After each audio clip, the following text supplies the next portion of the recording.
Em nome do Pai, do Filho e do Espírito Santo. Amém. Meus irmãos, bom dia, que a paz e o amor de Cristo esteja presente na vida de cada um de vocês que nos assistem pelo nosso canal Palavra da Salvação. Que Deus os abençoe. Queridos irmãos, hoje é terça-feira, dia 28 de maio de 2024. O Evangelho de hoje é de São Marcos, capítulo 10, versículo do 28 ao 31. Naquele tempo começou Pedro a dizer a Jesus: Eis que nós deixamos tudo e te seguimos. Respondeu Jesus: Em verdade eu vos digo, quem tiver deixado casa, irmãos, irmãs, mãe, pai, filhos, campos por causa de mim e do Evangelho, receberá 100 vezes mais agora, durante esta vida. Casa, irmãos, irmãs, filhos e campos, com perseguições. E no mundo futuro, a vida eterna. Muitos que agora são os primeiros serão os últimos, e muitos que agora são os últimos serão os primeiros.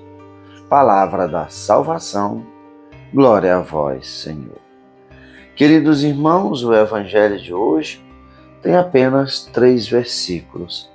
É a continuação do Evangelho que nós meditamos ontem, segunda-feira, que é o Evangelho daquele jovem rico que vai até Jesus perguntar o que precisa fazer para alcançar o reino dos céus. Jesus cita os mandamentos que ele cumprir, e ele diz que desde a juventude já cumpre, mas no seu íntimo ele acha que falta algo mais. Então Jesus vai dizer para ele, como ele era muito rico, para vender tudo o que tem, dar aos pobres e segui-lo. E aquele jovem ficou cheio de tristeza, porque ele era muito apegado ao dinheiro. E assim Jesus disse que era muito difícil um rico entrar no reino dos céus. Era mais fácil um camelo passar pelo fundo de uma agulha do que um rico entrar no reino dos céus. E assim Jesus diz que para os homens entrar no reino dos céus é impossível, mas para Deus tudo é possível. E assim, quando os discípulos veem aquele jovem que não quis, quando Jesus manda ele renunciar, dar aos pobres aquilo que ele tinha, o Pedro vai dizer: Eis que nós deixamos tudo e te seguimos. Verdadeiramente, os discípulos deixaram tudo para trás. Lembra que muitos deles eram pescadores, Mateus, cobradores de imposto. Cada um ali tinha uma profissão, tinha uma vida e deixaram tudo para trás e seguiram Jesus. E assim Pedro vai perguntar: nós deixamos tudo e te seguimos. E aí, o que ganharemos com isso? Esse é o verdadeiro sentido da pergunta de Pedro. O que ganharemos por estar te seguindo? O que ganharemos por ter deixado tudo para trás? A família, tudo para trás foi deixado para se dedicar integralmente ao Cristo Jesus, em ser seu discípulo.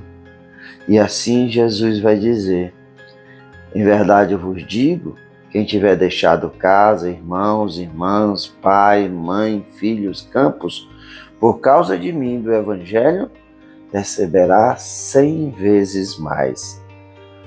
No primeiro momento, parece interessante, mas que maravilha, que bom que eu tomei essa decisão de seguir Jesus, que bom que eu estou aqui, que eu deixei tudo para trás, porque a recompensa é maravilhosa, 100 vezes mais do que eu tinha. Se eu tinha 1, vou ter 100, que maravilha, que bênçãos. Mas o reino de Jesus não é nesse mundo. A recompensa que Jesus tem para cada um de nós não é nesse mundo. Jesus fez todos os seus milagres aqui nesse mundo com um só sentido. É como São João diz, foram sinais do poder, da autoridade, do amor, da compaixão de Cristo por cada um de nós, para mostrar que verdadeiramente Ele é o Messias. Mas, como Jesus disse a Pilatos, meu reino não é aqui. Se aqui fosse meu reino, os anjos me levariam. Ninguém me prenderia. E assim Jesus diz qual é a recompensa daqueles que os seguem aqui nesse mundo. Receberá 100 vezes mais agora, durante esta vida, casa, irmãos, irmãs, filhos, campos, com perseguições. Veja só, o reino de Jesus não é nesse mundo. A recompensa que o mundo dá para aqueles que seguem o Cristo é a perseguição. E assim aconteceu verdadeiramente e acontece até os dias de hoje com aqueles que anunciam verdadeiramente o Evangelho. Verdadeiramente anunciam o Evangelho de nosso Senhor Jesus Cristo. Porque tem tantas pessoas aí pregando um Evangelho que não é o Evangelho de nosso Senhor Jesus Cristo, que fazem contorcionismo para adaptar o Evangelho de Jesus ao mundo.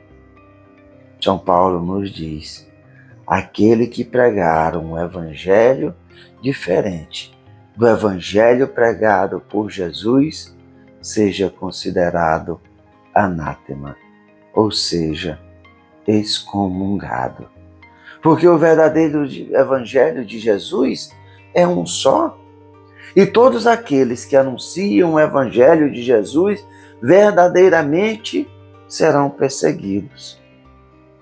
Foram assim no tempo de Jesus os seus discípulos, foram assim os primeiros cristãos, mártires, é assim a história da verdadeira Igreja do Cristo, a Igreja Católica, que é perseguida durante esses 2000 anos. Mas Jesus diz, não tenhais medo, eis que eu estarei convosco até o fim do mundo. As portas do inferno não prevalecerão contra a minha Igreja. Eis que eu envio o Paráclito, o Defensor, o Espírito da Verdade, que colocará palavras acertadas em vossas bocas. É assim, meu irmão. Devemos cuidar da nossa vida e vermos se verdadeiramente nós estamos pregando o Evangelho de Jesus. Veja só quantas barbaridades que nós vemos nas ideologias de hoje em dia. Hoje, um ministro, esses dias, o ministro da Suprema Corte liberou o aborto, aplicar uma injeção num feto que nem em animais é permitido isso. E quanto nós nos calamos? Quantos de nós nos calamos? Quantos de nós nos calamos com essas ideologias que se coloca aí da homossexualidade, de gênero, liberação de drogas, de transformações, de trans indo para banheiro de mulheres, mulheres sendo violentadas dentro dos seus banheiros, que basta qualquer pessoa dizer, eu me sinto mulher e eu tenho o direito de ir. Como pode isso? As nossas esposas, os nossos filhos estarem sujeitos a essas barbaridades e nós muitas vezes nos calamos porque queremos ser os legalzinhos, os politicamente corretos. Ainda bem que o Papa Francisco deu uma palavra esses dias numa entrevista que nenhum jornal divulgou, dizendo que foi distorcido a questão da bênção, e o Papa veio ratificar que a bênção não é pela união homossexual, mas pelo indivíduo, pela pessoa. E eu concordo com ele, fui um crítico quando saiu a moção do cardeal Tucho, porque querem de interesse da mídia, dessa mídia que propaga essas coisas, essas ideologias nefastas. Mas o Papa vem afirmar aquilo que a Igreja afirma desde sempre. A bênção não é para essa união pecaminosa, mas sim para o indivíduo, para que ele se arrependa do seu pecado. A Igreja, o Cristo, jamais vai compactuar com o pecado, mas quer que o pecador se arrependa e tenha uma vida nova. Portanto, meus irmãos, muitos que agora são os primeiros serão os últimos. Esses que perseguem, esse que pode nos tirar a vida aqui nesse mundo ou a nossa liberdade, mas não podem tirar a nossa salvação, a nossa alma. E assim, esses que pregam a verdade, que anunciam o verdadeiro Evangelho de Cristo, serão perseguidos. São os últimos nesse mundo, mas serão os primeiros no reino dos céus. Que nós possamos, meus irmãos, ser aqueles que suportam o martírio, suportam a perseguição, como Jesus disse, bem-aventurados, bem-aventurados os que choram, os que sofrem, os que são perseguidos por causa do meu nome e do meu Evangelho, porque herdarão o reino dos céus. Grande será a sua recompensa. Aqui nesse mundo, não, no reino dos céus. Que nós possamos ser firmes e possamos verdadeiramente pregar o verdadeiro Evangelho. Porque nós pecamos por omissão também, quando nós nos calamos. No ato de contrição nós dizemos: confesso a Deus Todo-Poderoso que pequei muitas vezes por pensamentos, palavras, atos e omissões. Tomemos cuidado, porque muitas vezes nós estamos nos omitindo e estamos caindo num pecado grave. Louvado seja nosso Senhor Jesus Cristo, para sempre seja louvado. Meus irmãos, que a paz e o amor de Cristo esteja presente na vida de cada um de vocês. Que Deus nos abençoe, em nome do Pai, do Filho e do Espírito Santo. Amém.